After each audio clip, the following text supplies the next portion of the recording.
from Entice, and it says AOTC mount available on trading post.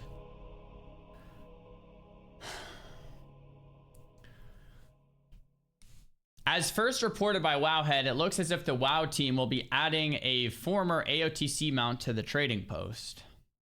The mount has been data mined as the Korokron Warwolf, which was granted for obtaining AOTC back in MOP for defeating Garish Hellscream.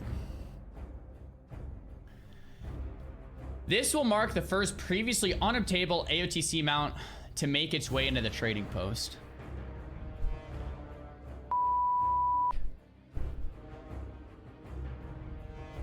This is ridiculous. This is absolutely ridiculous. This is really, really bad. Really bad look for Blizzard. Really bad. Why is it really bad? Is it because the mount? No, it doesn't. The mount doesn't matter at all.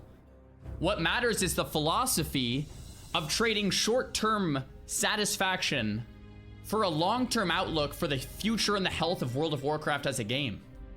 If you continually trade the long run of the trust and the excitement of your players to play the game to get things that are unobtainable in the future with short-term satisfaction of, here, look at this new shiny thing that you can now get, your game will succeed in the short term, but it will die in the long run. Blizzard, please. Stop trading long-term satisfaction for short-term shiny objects. It is ruining the game over and over again. Please do not do this. This is not a good look at all. It has nothing to do with the mount itself. It has everything to do with the philosophy of trading the long-term grind, the long-term outlook of the game, the trust of the players with a short-term, here you go. Like, it's really infuriating. Really infuriating. Really bad. Unbelievable.